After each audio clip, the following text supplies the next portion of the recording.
Bienvenido a Código Universal. Esta noche seguimos un rastro que no aparece en los libros de texto. Un rastro antiguo y silencioso, escrito no con palabras, sino con piedra. Si estás escuchando esto mientras cae la noche, o mientras el sueño empieza a acercarse, estás exactamente donde deberías estar. Porque lo que vamos a explorar no es una teoría, es una memoria enterrada. Y una vez que comienza a revelarse, ya no puede ignorarse. En una sala casi vacía, la luz es tenue y cálida, como si no quisiera despertar nada. El aire huele a polvo antiguo y a madera encerada. Detrás de un vidrio limpio, una pieza de arcilla descansa inmóvil, un prisma pequeño, agrietado, lleno de marcas que parecen heridas finas, y sin embargo son palabras. Si acercas la mirada, ves el pulso de una mano humana de hace miles de años, presionado contra el barro húmedo. El silencio aquí no es ausencia, es un guardián. Y ahora la anomalía. No es una idea poética, es un problema real. Y si todo lo que aprendimos sobre el inicio de la civilización está mal ordenado, y si las primeras ciudades, los primeros templos, los primeros registros escritos, no fueron el comienzo, sino el momento en que una memoria mucho más antigua encontró un modo de sobrevivir. Esta noche no vamos a correr. Nos vamos a avanzar como se avanza en una excavación, lento, capa por capa, hasta tocar algo que incomoda. La promesa es simple y larga. Durante los próximos minutos, y si te quedas, vas a ver cómo una historia que parecía lineal empieza a doblarse sobre sí misma. No para inventar fantasías, sino para seguir huellas, fechas que no encajan, objetos que aparecen demasiado pronto, símbolos que reaparecen demasiado tarde. Y la advertencia implícita es esta. Si te vas justo cuando la línea del tiempo parece estable, te vas a perder el instante exacto en el que se rompe. Y después, nada vuelve a acomodarse igual. La evidencia existe, y es tangible. Ese prisma de arcilla, conservado en un museo, catalogado, medido, pertenece a una tradición que decía algo inquietante sin elevar la voz. Después de que la realeza descendió del cielo. Que no es una frase para creer o no creer, es una señal.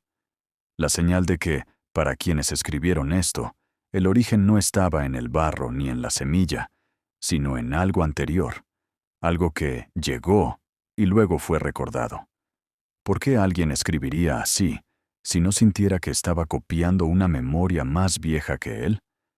Esa es la primera puerta. Y la pregunta se queda abierta. ¿Qué falta en la línea del tiempo? Nos enseñaron un camino limpio, elegante, casi inevitable. Primero, grupos pequeños de cazadores y recolectores, siguiendo manadas, viviendo al ritmo de estaciones y ríos. Después, agricultura. Luego aldeas. Más tarde ciudades. Escritura.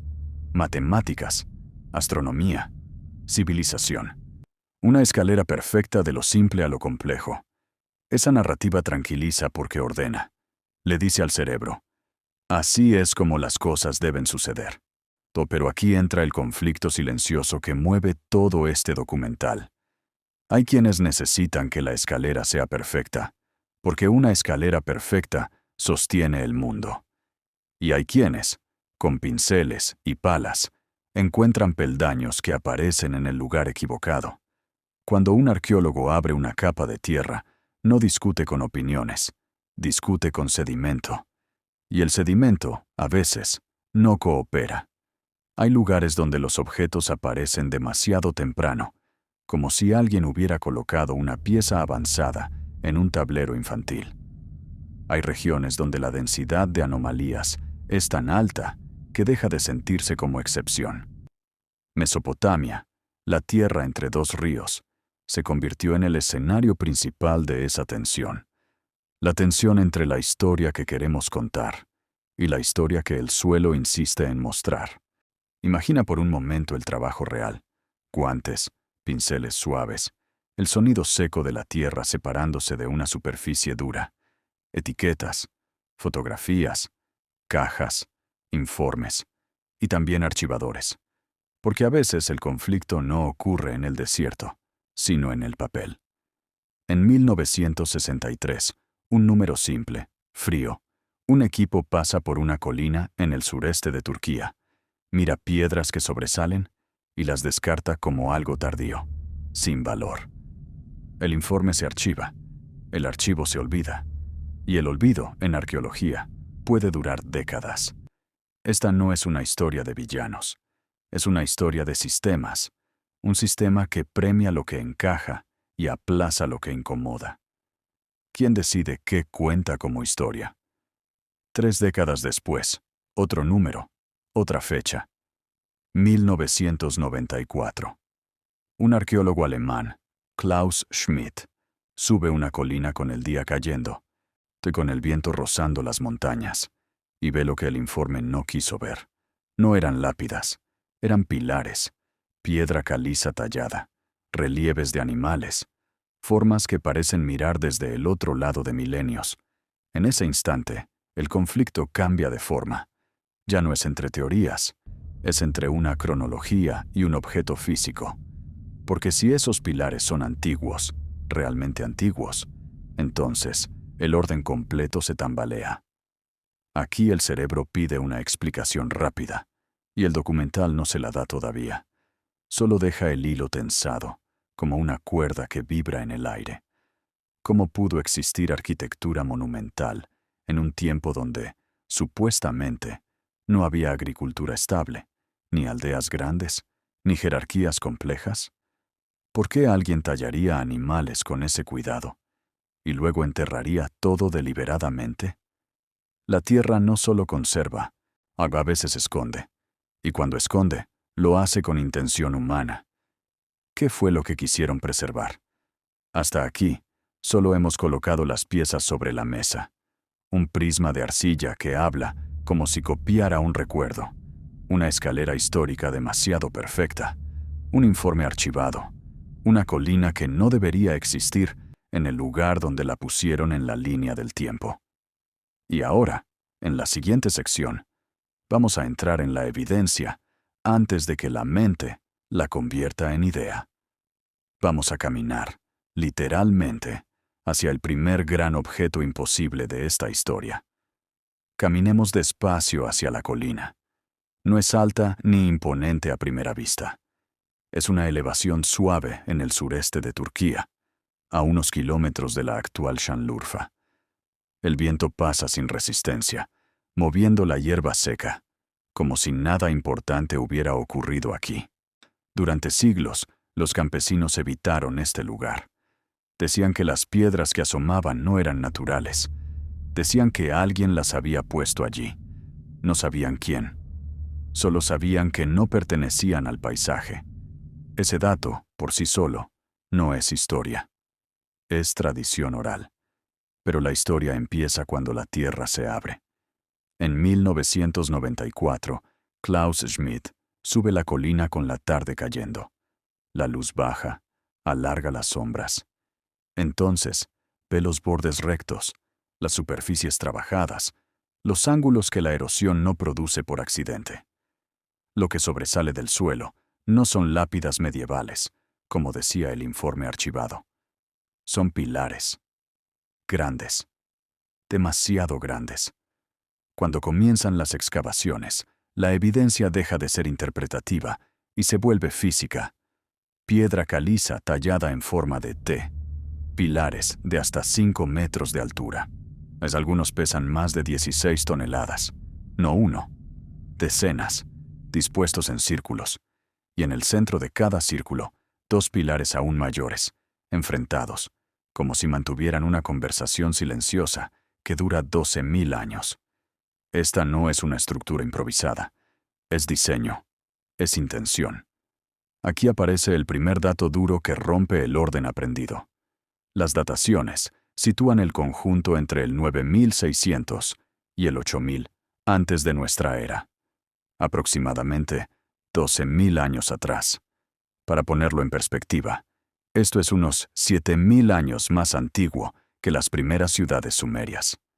más antiguo que Stonehenge, más antiguo que la agricultura establecida, más antiguo que la cerámica, más antiguo que cualquier forma conocida de escritura. Según la narrativa tradicional, este lugar no debería existir, y sin embargo, existe. La mente busca una salida cómoda. Quizás eran pequeños santuarios, quizás algo simple, pero la escala no coopera. Cada pilar fue extraído de canteras cercanas, cortado con herramientas de piedra, transportado sin ruedas, sin animales de carga domesticados, y erigido con una precisión que implica planificación y coordinación. Esto requiere tiempo, organización social, transmisión de conocimientos. Requiere algo más que supervivencia diaria. Requiere un objetivo compartido. Y luego están los relieves. Zorros, jabalíes, serpientes, escorpiones, aves rapaces con alas extendidas. No son garabatos. Son tridimensionales, anatómicamente precisos. Algunos animales parecen moverse. Otros observan. Hay figuras humanas estilizadas, incompletas, difíciles de clasificar. Estas imágenes no decoran un hogar. Dominan el espacio. Comunican algo a quienes entraban en estos círculos. ¿Pero qué? Aquí el conflicto se afila. Porque si aceptamos que grupos de cazadores-recolectores construyeron esto, entonces tenemos que aceptar que la complejidad simbólica y organizativa precedió a la agricultura, no al revés. Eso invierte la flecha de la historia. No primero comida, luego dioses, sino primero significado, luego sistema. Para muchos modelos académicos, esa inversión es incómoda, no por mala fe, sino porque obliga a reescribir capítulos enteros. Pero hay un detalle aún más inquietante. Göbekli Tepe no fue abandonado y erosionado por el tiempo. Fue enterrado. Deliberadamente. Capa tras capa de sedimento fue colocada alrededor de los pilares, rellenando los espacios, sellando el conjunto. No hay señales de destrucción violenta. No hay incendio. No hay colapso. Es un acto cuidadoso, preservador. Como si quienes lo hicieron supieran que no podían mantenerlo en uso, pero tampoco querían que se perdiera. Ese acto cambia la pregunta. Ya no es solo cómo lo construyeron, sino por qué lo enterraron.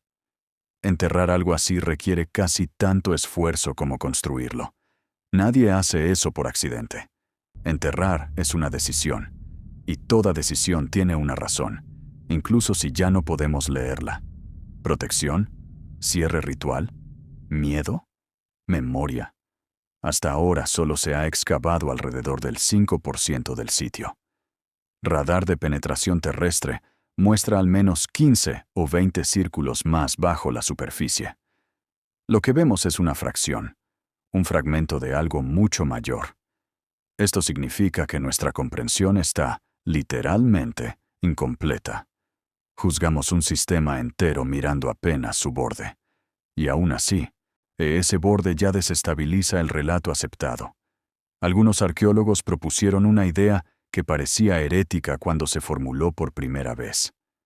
Primero vino el templo, después la ciudad. La necesidad de reunirse, de realizar rituales, de construir espacios sagrados, habría obligado a grupos dispersos a coordinarse, a permanecer más tiempo en un lugar, a experimentar con plantas y animales. En este modelo, la civilización no nace del estómago, sino de la mente, de la necesidad de sentido compartido. Pero incluso esa explicación no cierra todo, porque no responde a la pregunta esencial. ¿De dónde salió esa necesidad tan fuerte como para movilizar generaciones enteras? ¿Qué experiencia, qué memoria, qué presión invisible llevó a invertir recursos incalculables en piedra y luego a esconderla bajo tierra? Göbekli Tepe no grita su respuesta, que permanece en silencio, y ese silencio es parte de su poder. Lo que sí sabemos es esto. Cuando los primeros textos sumerios hablan de un mundo anterior al diluvio, de sabios antiguos y de un conocimiento heredado, no lo hacen en el vacío. Lo hacen en una región donde, miles de años antes, alguien ya había construido algo que no encaja. Göbekli Tepe no explica esos textos, pero los vuelve plausibles. Les da un suelo físico sobre el cual pararse. Y así, sin elevar la voz, la colina plantea su propia acusación contra la historia lineal. No afirma nada. No promete revelaciones finales. Solo está ahí, con sus pilares enterrados, obligándonos a aceptar que hubo un tiempo en el que los humanos sabían hacer cosas que no esperamos de ellos, y que ese tiempo terminó. La pregunta que queda suspendida, mientras el viento vuelve a pasar sobre la colina, es directa y peligrosa en su calma. ¿Por qué lo enterraron a propósito? La historia no se escribe solo en piedra, también se escribe en oficinas, en informes, en decisiones administrativas, que parecen pequeñas cuando ocurren y enormes cuando se miran décadas después. Cada excavación, cada publicación, cada financiamiento aprobado o rechazado, define qué pasado se vuelve visible y cuál permanece en silencio. Aquí comienza el verdadero conflicto de esta historia. No entre civilizaciones antiguas, sino entre modelos de explicación en el presente. Durante gran parte del siglo XX, la cronología del origen de la civilización parecía cerrada. No porque fuera perfecta, sino porque funcionaba. Era coherente, enseñable, replicable. Permitía ordenar museos, manuales, cursos universitarios. En ese marco, la civilización surgía lentamente, casi de manera inevitable, a partir de la agricultura. Todo encajaba como un mecanismo bien aceitado. Y cuando un mecanismo funciona, nadie quiere detenerlo para revisar una pieza que chirría. Por eso, cuando aparecen anomalías, el primer impulso no es negarlas, sino reclasificarlas. Se les asigna una fecha tardía. Se las etiqueta como ritual menor, fenómeno aislado, caso excepcional. No es mala intención, es economía cognitiva. Un sistema académico no puede reescribirse cada vez que surge una rareza. Necesita estabilidad. Necesita custodios que mantengan la forma general del relato. Ese es el primer bando de este conflicto silencioso. Los guardianes de la cronología. Personas formadas durante décadas dentro de un marco específico, responsables de preservar la coherencia del conocimiento acumulado. Para ellos, una anomalía no es una revelación, sino un problema que debe encajar sin alterar el conjunto. Si no encaja, se pospone, se archiva, se espera. El segundo bando no se define por rebeldía, sino por método. Son los excavadores, los analistas de capas, los que siguen el rastro del sedimento, incluso cuando los lleva a lugares incómodos. No buscan derribar modelos. Buscan explicar lo que tienen frente a los ojos. Cuando una piedra tallada aparece 7000 años antes de lo esperado, no pueden ignorarla. Pueden dudar, verificar, repetir mediciones, pero no pueden fingir que no existe. Göbekli Tepe es el punto donde estos dos bandos se encuentran sin poder evitarlo. No porque alguien quisiera provocar una crisis, sino porque la evidencia es demasiado grande para esconderla en una nota al pie.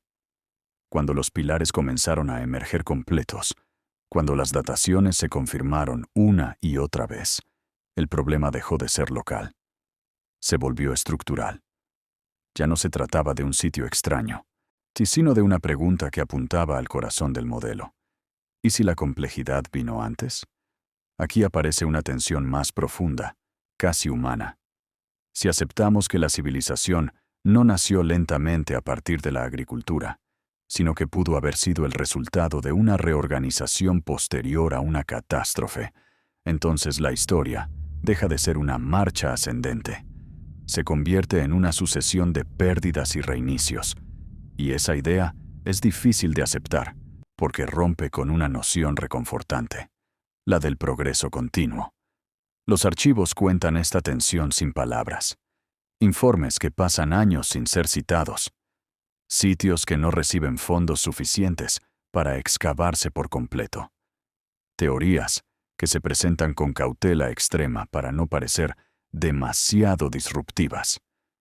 El conflicto no es abierto, es administrativo, metodológico, casi burocrático. Pero sus consecuencias son enormes, porque determinan qué preguntas se consideran legítimas. En este punto, la evidencia moderna empieza a inclinar la balanza.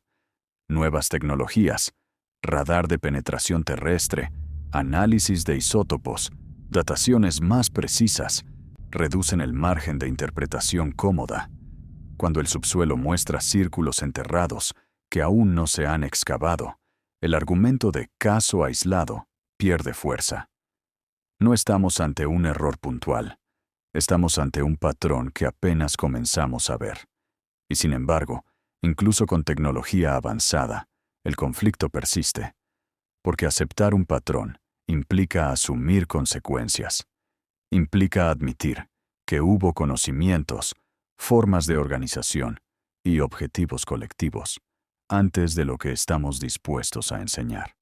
Implica reconocer que la historia humana pudo haber sufrido interrupciones tan profundas que lo que llamamos inicio sea, en realidad, un reinicio.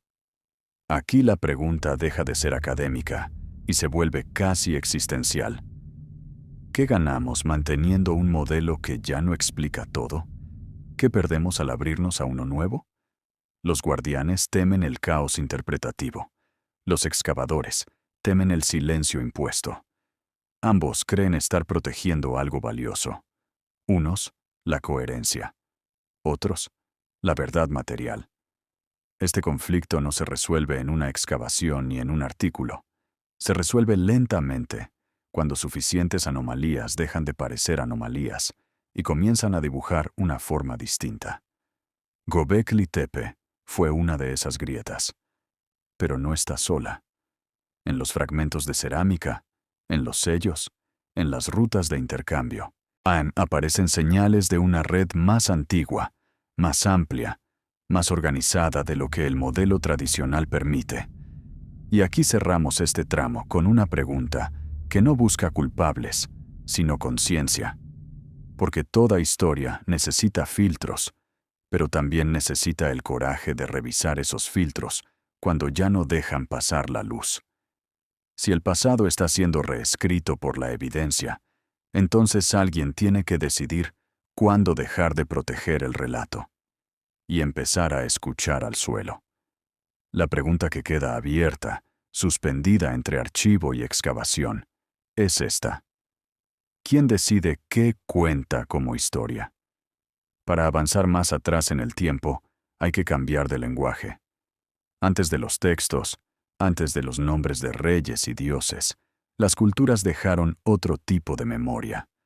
Objetos cotidianos endurecidos por el fuego. Fragmentos de arcilla cocida, rotos, dispersos, silenciosos. Para un ojo distraído son solo restos. Para un arqueólogo son huellas dactilares. Cada curva, cada pintura, cada temperatura de cocción habla de decisiones repetidas durante generaciones. La cerámica no miente, no sabe hacerlo. Imagina una mesa de laboratorio, luz blanca, guantes, fragmentos ordenados con cuidado. No hay épica aquí, solo paciencia. Sin embargo, de estas piezas pequeñas emerge una historia larga. Al estudiar patrones de forma y decoración, los investigadores han podido reconstruir una secuencia de pueblos que habitaron Mesopotamia miles de años antes de la escritura. No aparecen de golpe, se superponen, se influyen y, a veces, desaparecen sin violencia. La primera de estas culturas recibe el nombre de Hassuna, por un sitio en el norte de Irak. Vivieron aproximadamente entre el 6000 y el 5000 antes de nuestra era. El dato duro es simple, pero sus implicaciones no lo son. Hassuna representa a algunos de los primeros agricultores del norte mesopotámico. Sus aldeas eran pequeñas, casas de adobe con patios centrales, hornos para pan, silos para grano, herramientas de piedra, Todo parece modesto. Todo parece encajar. Y sin embargo, incluso aquí, la cerámica empieza a hablar. Las vasijas Hasuna están decoradas con líneas simples, pintura rojiza sobre fondo claro. No buscan impresionar, buscan repetirse. Eso ya es una señal de identidad compartida. La producción no es individual, sigue reglas. Alguien enseña cómo hacerlo bien. Alguien corrige. Alguien transmite. Aunque no haya escritura, hay tradición. Y la tradición implica tiempo acumulado. Mientras estas comunidades prosperaban en zonas con suficiente lluvia, otra cultura se desarrollaba en condiciones más difíciles. En las llanuras más secas del centro de Irak aparece la cultura samarra, activa aproximadamente en el mismo periodo. El dato clave aquí no es estético, sino técnico. Sistemas primitivos de irrigación. Canales que llevan agua donde la lluvia no alcanza. Manipular el flujo del agua no es un gesto menor. Es una declaración de intención. Es decidir quedarse. La cerámica samarra es más elaborada. Diseños geométricos complejos, figuras humanas y animales estilizadas.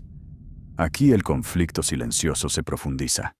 Dos culturas contemporáneas, dos respuestas distintas al entorno, dos maneras de organizar la vida. Y ninguna necesita conquistar a la otra para existir. El pasado, en este punto, no es una línea, es una red. No, luego aparece algo que desconcierta incluso a los especialistas. La cultura Halaf. Entre aproximadamente el 6100 y el 5100 antes de nuestra era, su cerámica se extiende por una región inmensa, desde el sureste de Turquía hasta el norte de Siria y gran parte de Irak. Los fragmentos Halaf son finos, delicados, pintados en varios colores, con patrones simétricos que parecen mandalas.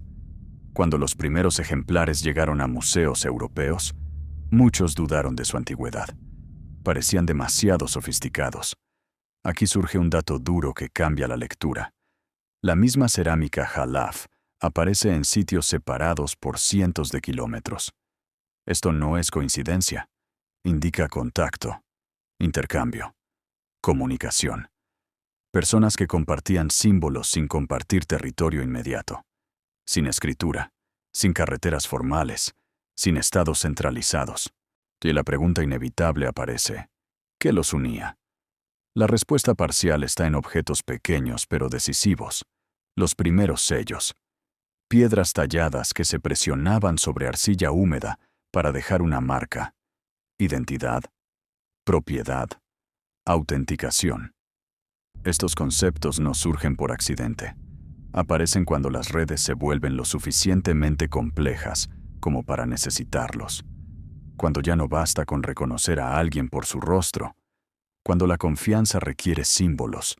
Y entonces, sin catástrofe visible, la cerámica Halaf deja de producirse. No hay capas de destrucción. No hay señales de invasión. Simplemente es reemplazada gradualmente por otro estilo. La cerámica Ubaid. Este tipo de transición es clave. No habla de colapso, sino de absorción, de integración en un sistema más amplio que ofrece ventajas prácticas. Si aquí el conflicto ya no es bélico, es estructural. Un modo de vida se vuelve más eficiente que otro. Mirando estos fragmentos alineados sobre una mesa, el pasado deja de ser abstracto.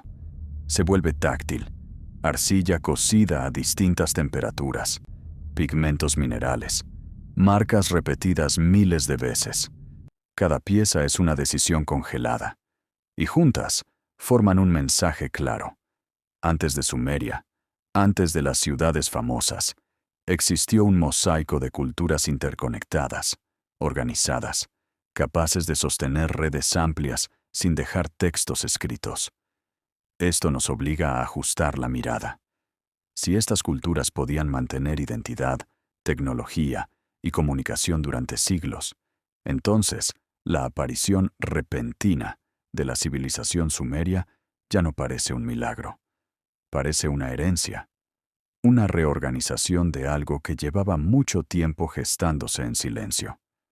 Si la arcilla, al endurecerse, conservó esa memoria mejor que cualquier mito. Cerramos este tramo con una imagen sencilla, un fragmento de cerámica roto, sostenido entre dos dedos. No tiene nombre propio, no habla de dioses, no proclama reyes, y aún así, contiene la historia de un mundo que sabía más de lo que estamos acostumbrados a concederle. La pregunta que queda flotando, mientras los fragmentos vuelven a su caja, es inevitable y tranquila. ¿Qué unía a pueblos tan lejanos, sin escritura ni imperios? Para entender cómo culturas separadas por cientos de kilómetros pudieron sentirse parte de algo común, hay que mirar los objetos más pequeños. No los templos ni las murallas, sino piezas que caben en la palma de la mano. En una mesa de museo, bajo una luz controlada, reposan cilindros de piedra tallada, con una precisión casi íntima, que no impresionan por su tamaño, impresionan por lo que implican. Son sellos, y con ellos aparece el primer sistema invisible. Un sello no es decoración, es una afirmación. Cuando se presiona sobre arcilla húmeda y deja una marca repetible, está diciendo algo muy concreto. Esto me pertenece. Esto viene de aquí. Esto es auténtico. Para que un sello tenga sentido, debe existir una red que lo reconozca. Alguien debe saber leerlo. Alguien debe confiar en él. Y eso nos lleva a un dato duro que suele pasar desapercibido. Los sellos aparecen cuando las relaciones humanas superan la escala del rostro conocido. En las culturas Jalaf, y más tarde, Ubaid, los sellos indican que el intercambio ya no era ocasional. No se trataba solo de trueques puntuales entre vecinos. Había circulación regular de bienes, grano, cerámica, betún, conchas marinas. Todo el Golfo Pérsico aportaba materiales que no existían tierra adentro. Las montañas ofrecían otros recursos. Para que ese flujo funcionara, hacía falta algo más que caminos. Hacía falta confianza codificada. Aquí el conflicto adopta una forma distinta.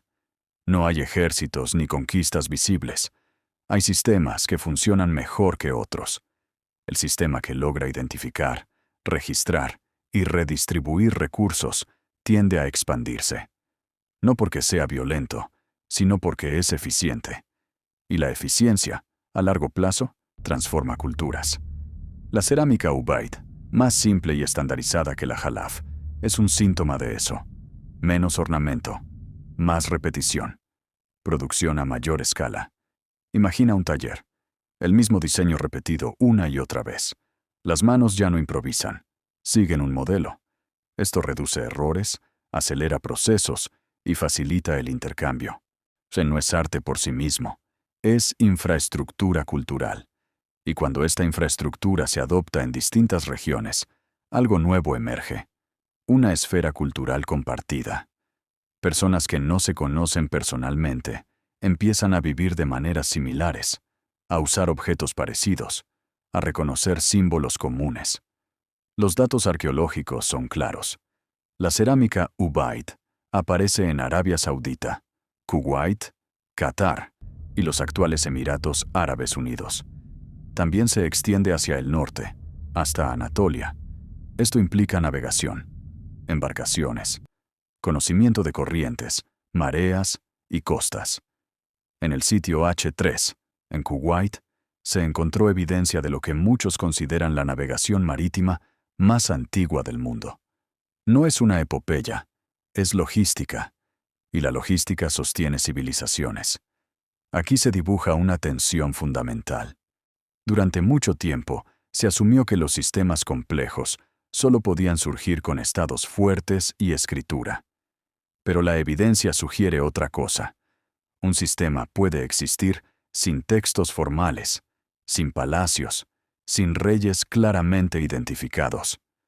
Puede sostenerse sobre prácticas compartidas, símbolos repetidos y acuerdos implícitos.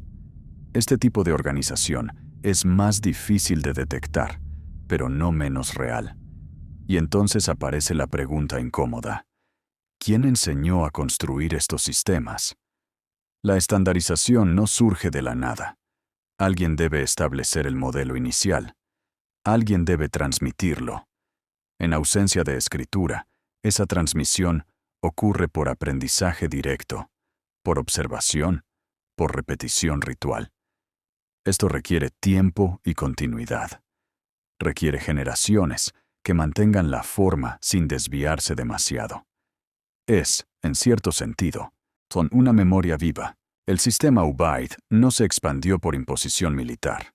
Se expandió porque ofrecía estabilidad, campos irrigados que producían excedentes, redes de intercambio que reducían el riesgo, especialización laboral incipiente, personas que podían dedicarse a tareas no directamente relacionadas con la subsistencia diaria.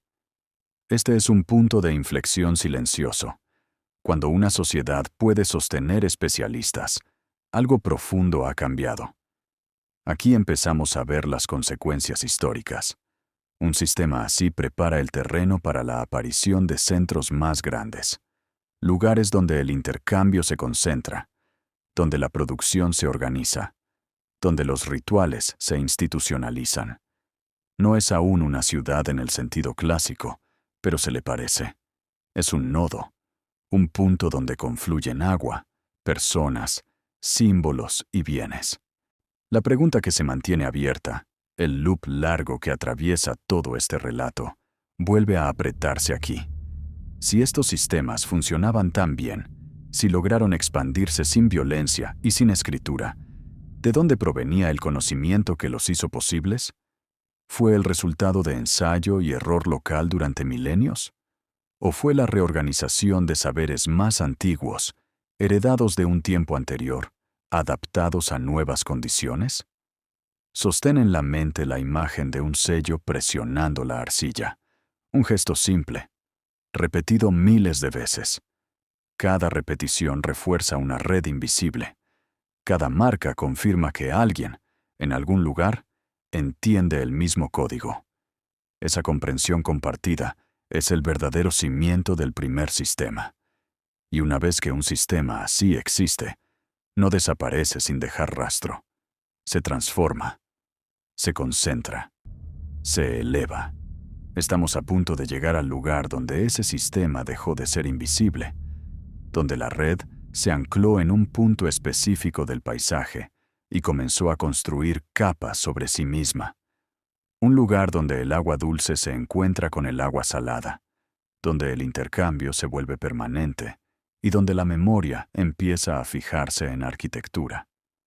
Ese lugar tiene un nombre que los textos posteriores repetirán con reverencia. La pregunta que dejamos abierta, mientras los sellos vuelven a alinearse en la vitrina y la arcilla se seca, es directa y persistente. ¿Quién enseñó el sistema antes de que existiera el sistema? Para comprender cómo un sistema invisible se volvió permanente, hay que mirar un punto específico del mapa. No una capital grandiosa ni una ciudad amurallada, sino un lugar discreto en el extremo sur de Mesopotamia, o donde el agua dulce del Éufrates se encuentra con el agua salobre del Golfo Pérsico. Allí, en medio de antiguas marismas, se levanta un montículo de tierra conocido hoy como Eridu. Para los sumerios, miles de años después, no era un asentamiento más. Era el lugar donde todo comenzó. Eridu no impresiona por su tamaño inmediato, impresiona por sus capas. Cuando los arqueólogos comenzaron a excavar de forma sistemática a mediados del siglo XX, descubrieron algo que no encajaba con la idea de una fundación única. Bajo los restos visibles de periodos tardíos, aparecieron templos más antiguos, y bajo esos, otros, y luego otros más. En total, 18 niveles de construcción superpuestos, uno sobre otro, cada uno reconstruyendo el mismo espacio sagrado durante siglos. El dato duro es preciso. El nivel más profundo, el número 18, le corresponde al periodo Ubaid, alrededor del quinto milenio antes de nuestra era. El templo original era modesto, una habitación de aproximadamente 4 por 5 metros, construida con ladrillos de barro secados al sol. Tenía un nicho en una pared y un pequeño altar frente a él. En el suelo, los arqueólogos encontraron restos de ceniza y huesos de pescado. Nada monumental, nada ostentoso. Y sin embargo, ese espacio fue considerado lo suficientemente importante como para ser reconstruido una y otra vez durante más de 1500 años. Aquí la evidencia moderna y el relato antiguo se encuentran sin fricción. Los textos sumerios posteriores decían que Eridu era la primera ciudad, el lugar donde la realeza descendió del cielo. Durante mucho tiempo, esa frase se interpretó como mito fundacional. Pero cuando se observan las capas, de cuando se mide la persistencia del lugar, la frase adquiere otro matiz. No habla necesariamente de dioses descendiendo literalmente, sino de algo más concreto. El descenso de un sistema, de un modelo de organización que se fijó en un punto y se negó a desaparecer. Eridu no era solo un centro religioso, era un nodo. Su ubicación no fue accidental. Estaba situada en el límite entre mundos, agua dulce y agua salada, tierra firme y marismas, rutas fluviales y rutas marítimas. Desde allí se podía intercambiar pescado seco, conchas, betún impermeabilizante, cerámica y productos agrícolas. La ciudad funcionaba como un puerto interior, un lugar donde los flujos se encontraban y se redistribuían. El sistema invisible descrito antes, aquí se volvió visible. La tecnología también deja huellas claras. En Eridu se han encontrado hornos, desechos de cocción y grandes cantidades de cerámica que indican producción a escala para su tiempo. Los ladrillos de barro comenzaron a fabricarse con dimensiones estandarizadas. Esto no es un detalle menor. La estandarización permite construir más rápido, más alto y con mayor estabilidad. Permite repetir diseños, permite planificar. La arquitectura deja de ser improvisación y se convierte en método. En este punto, aparece una figura central en la cosmología sumeria: Enki, conocido más tarde como Ea. Enki era el dios del agua dulce subterránea, de la sabiduría, de las artes y las ciencias. Su templo en Eridu se llamaba E-Apsu, la casa del abismo acuático. Los sumerios creían que bajo el templo se encontraba el Apsu, el océano de agua dulce que alimentaba todos los manantiales y ríos del mundo. No es una metáfora casual, es una declaración de origen. El conocimiento fluye desde abajo, desde lo profundo, desde lo oculto. La asociación entre agua y sabiduría se refuerza con la evidencia material. Los restos de peces encontrados en los niveles más antiguos no eran simples desperdicios. En la iconografía posterior, los peces se convierten en símbolos sagrados, mensajeros de Enki. Los habitantes de Eridu no solo comían pescado, lo integraban en su comprensión del mundo. El alimento, el comercio y la cosmología se entrelazaban. Aquí el conflicto adopta una nueva forma. Si Eridu fue reconstruida durante siglos en el mismo punto, si se insistió en mantener el templo exactamente allí, entonces algo debía considerarse irreemplazable. No era solo un edificio, era una referencia, un ancla, un lugar donde la memoria se fijaba físicamente. Las generaciones no elegían empezar de nuevo en otro sitio. Elegían reconstruir sobre lo que ya existía, capa tras capa, como si temieran perder la conexión con algo esencial. Esta práctica tiene implicaciones profundas. Reconstruir implica recordar, implica transmitir instrucciones precisas, implica una continuidad cultural que desafía la idea de comienzos abruptos.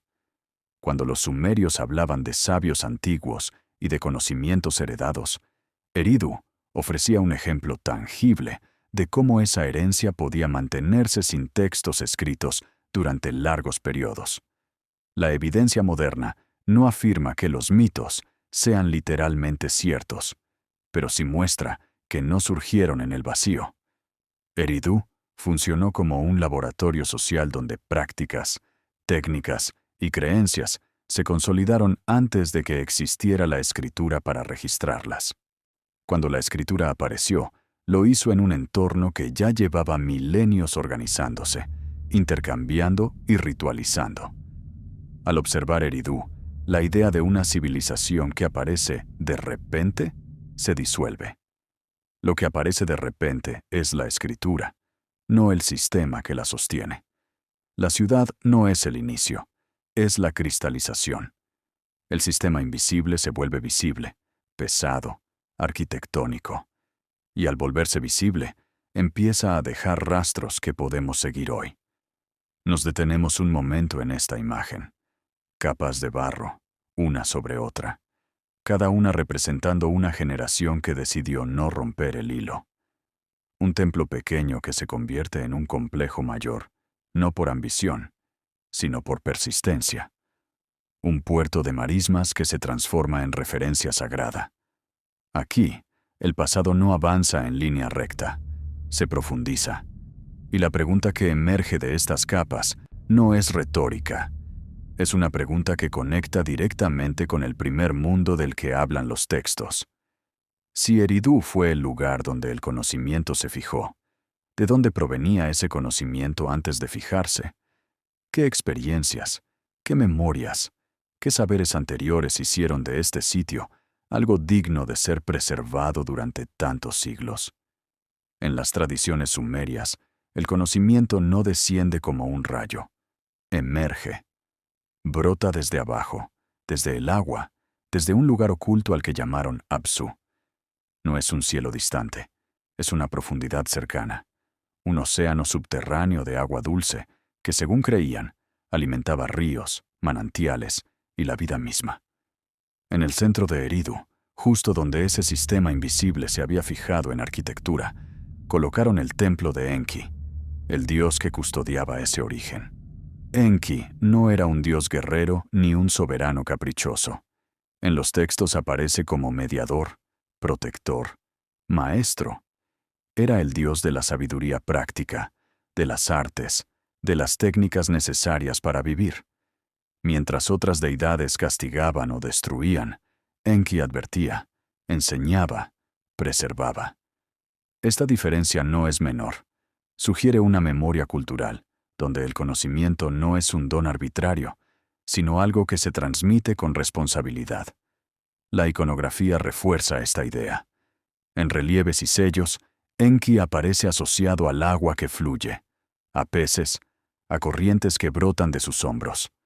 No gobierna desde lo alto, sostiene desde lo profundo. Para una sociedad asentada en marismas, donde la vida dependía del control del agua, esta asociación era literal. Saber manejar el agua era saber vivir. Y quien enseñaba eso merecía ser recordado. Aquí entran en escena los Apkallu, los sabios del agua. Los textos más antiguos los describen como 7 seres extraordinarios que existieron antes del gran diluvio. No eran dioses completos, ni simples humanos. Eran intermediarios, maestros, portadores de un conocimiento que no les pertenecía del todo, pero que debían entregar. Cada uno estaba vinculado a una ciudad y a un rey específico, como si su función fuera asegurar que el sistema se implantara correctamente en cada lugar. Las descripciones son inquietantes por su consistencia. Algunos Apkallu aparecen representados como hombres cubiertos con piel de pez, con la cabeza del animal sobre la suya, como una capucha, y la cola cayendo por la espalda. Otros tienen cuerpo humano y cabeza de ave, con alas desplegadas. Y otros parecen completamente humanos, pero marcados por vestimentas rituales. No es una iconografía caótica, es repetitiva, reconocible, y eso importa. Un texto clave conservado por el sacerdote babilónico Beroso en el siglo III antes de nuestra era, habla de uno de estos sabios, Oans. Según Beroso, Oans emergía del mar al amanecer y pasaba el día enseñando a los humanos. Les enseñó a escribir, a contar, a medir, a construir, a sembrar, a establecer leyes y límites.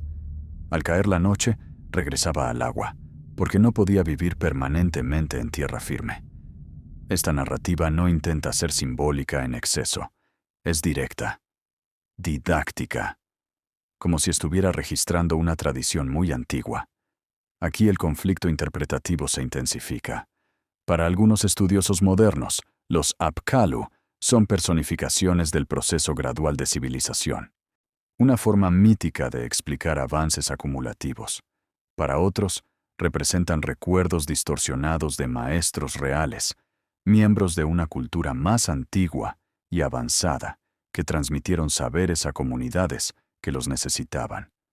El documental no obliga a elegir, observa, compara y deja la pregunta abierta. La evidencia material acompaña a los textos. Figurillas de Apkallu fueron encontradas enterradas en los cimientos de edificios, especialmente en contextos rituales. Se colocaban como protectores, como guardianes del orden. No se trataba de adornos, eran parte activa del espacio construido. Los nombres de los sabios se invocaban en rituales de sanación y purificación. Para los sumerios, estos seres no eran metáforas abstractas, eran fundadores. El detalle más significativo aparece al final de la lista. El séptimo, Apkallu, que según algunos textos acadios, no murió. Fue elevado al cielo.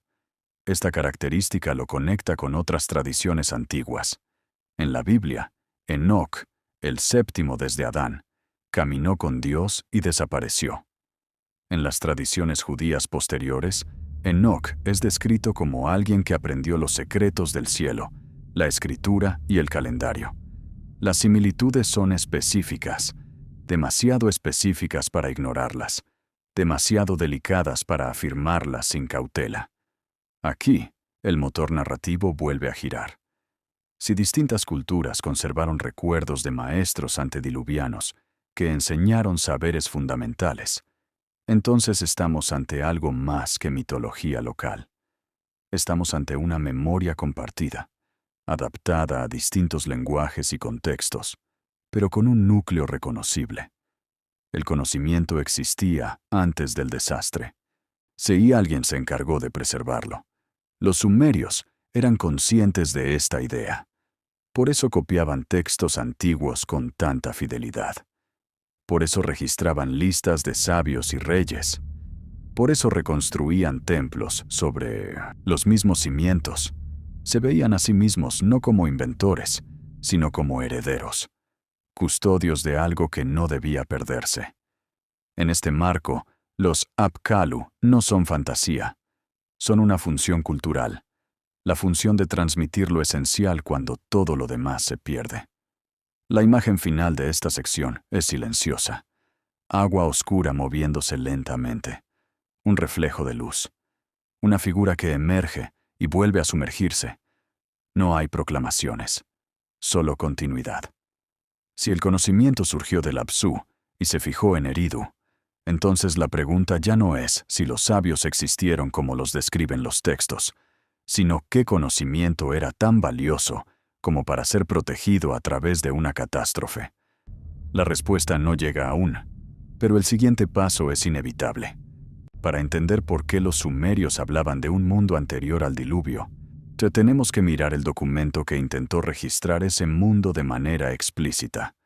Una lista, una secuencia de nombres y números tan extremos que desafían incluso a la imaginación moderna. Existe un objeto que obliga a detenerse, no por su tamaño, sino por lo que afirma con absoluta calma. Es un prisma de arcilla de unos 20 centímetros de altura, inscrito en escritura cuneiforme por sus 4 caras. Hoy se conserva en el Museo Ashmolean de Oxford. Para los especialistas, es una fuente histórica compleja.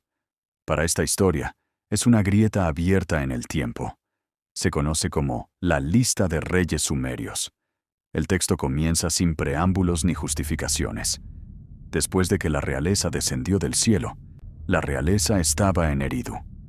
No dice se fundó, no dice se inventó, dice descendió. A continuación, se enumera una serie de reyes que gobernaron antes del diluvio. No son muchos, son 8.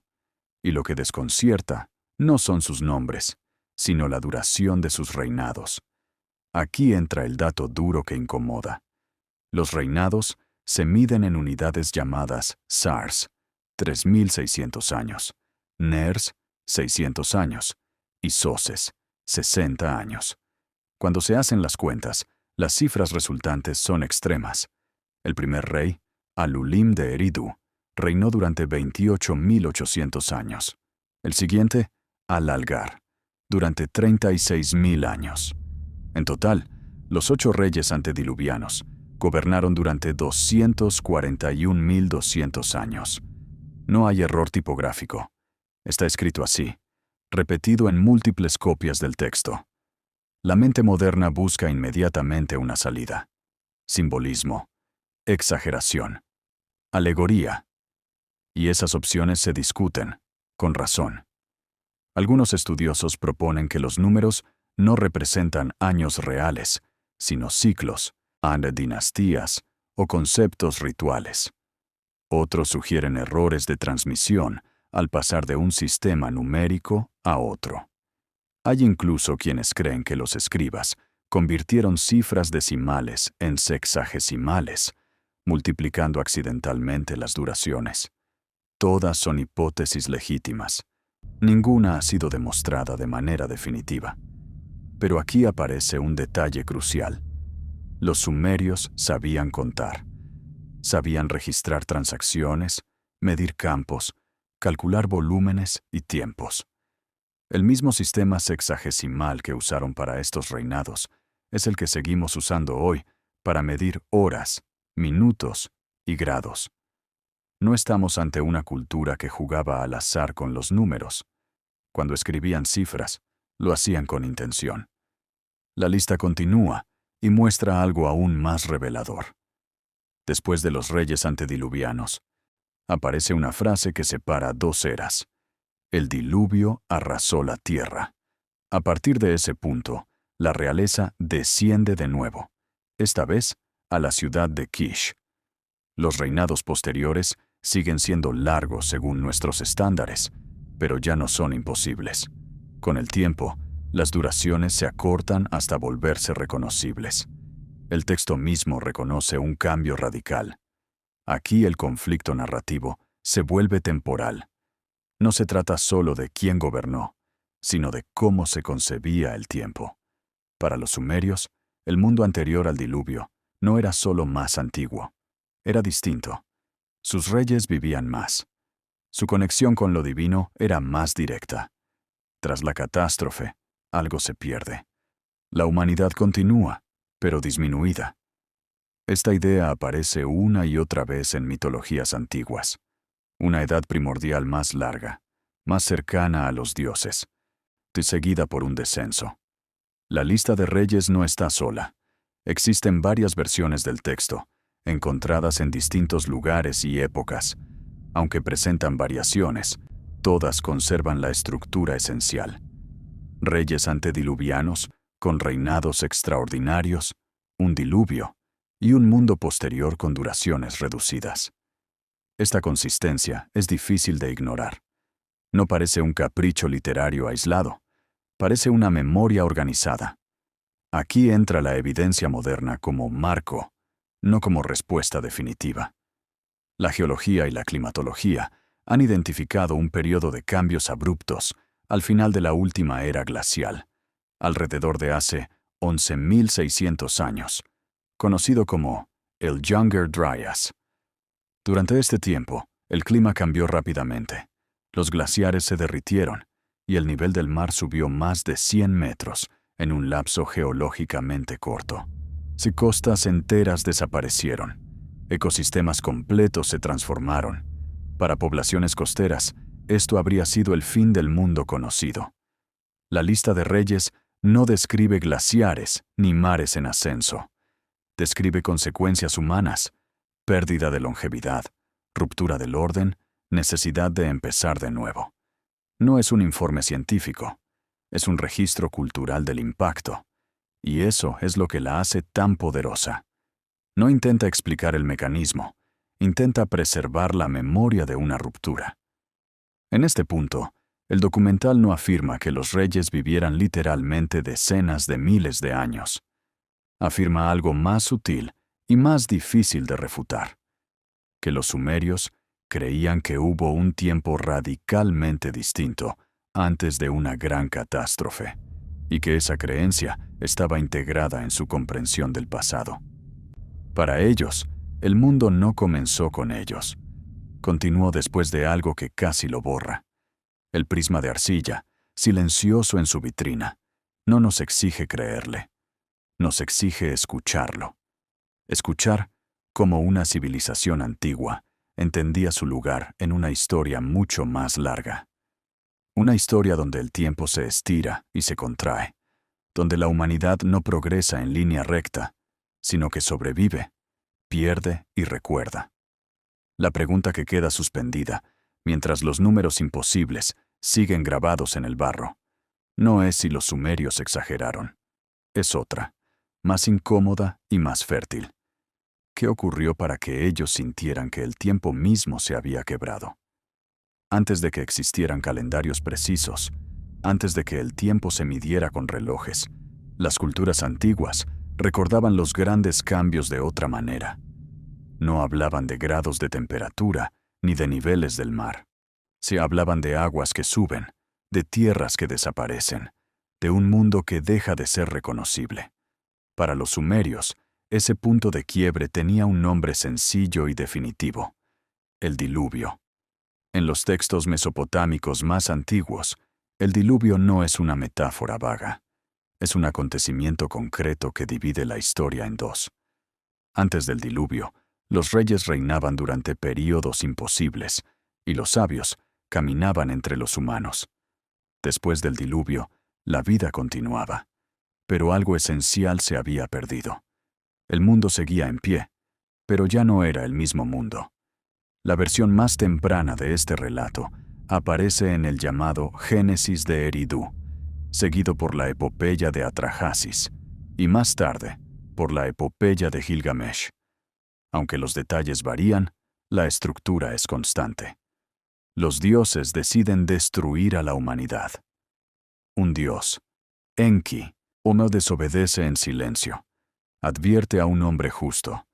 Le da instrucciones precisas para construir una embarcación.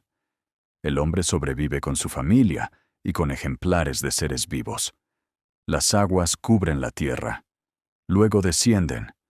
El superviviente ofrece un sacrificio, y el mundo comienza de nuevo.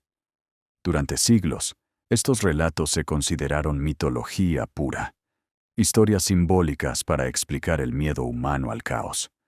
Pero en el siglo XX, la ciencia comenzó a aportar un contexto inesperado.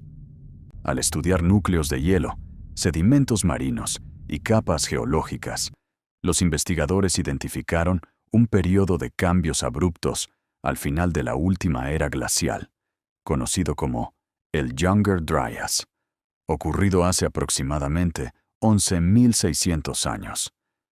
Durante este periodo, el clima se volvió inestable. Las temperaturas cambiaron bruscamente. Las grandes masas de hielo comenzaron a derretirse. El dato duro es contundente. El nivel del mar aumentó más de 100 metros en un lapso relativamente corto a escala geológica. Regiones costeras enteras quedaron sumergidas. Valles fértiles se convirtieron en fondos marinos. Para las poblaciones que vivían cerca del agua, esto no habría sido un ajuste gradual. Habría sido una catástrofe total. Aquí el conflicto entre memoria y ciencia se vuelve fértil. La ciencia no confirma un diluvio global que cubriera toda la Tierra al mismo tiempo, pero sí confirma una serie de inundaciones masivas, repetidas, devastadoras, que ocurrieron en un periodo muy cercano al que los textos sitúan como antes del diluvio. La memoria cultural no registra metros ni fechas exactas. Registra impacto humano. Imagina una comunidad costera, generaciones viviendo del mar, del comercio, de la pesca. Un ascenso lento pero imparable del agua. Primero se pierden las zonas bajas, luego los asentamientos, luego los lugares sagrados. Al final, solo queda huir hacia el interior, llevar lo que se pueda cargar y, sobre todo, llevar recuerdos, instrucciones, técnicas, historias de un mundo que ya no existe. Este escenario da un nuevo significado a Göbekli Tepe.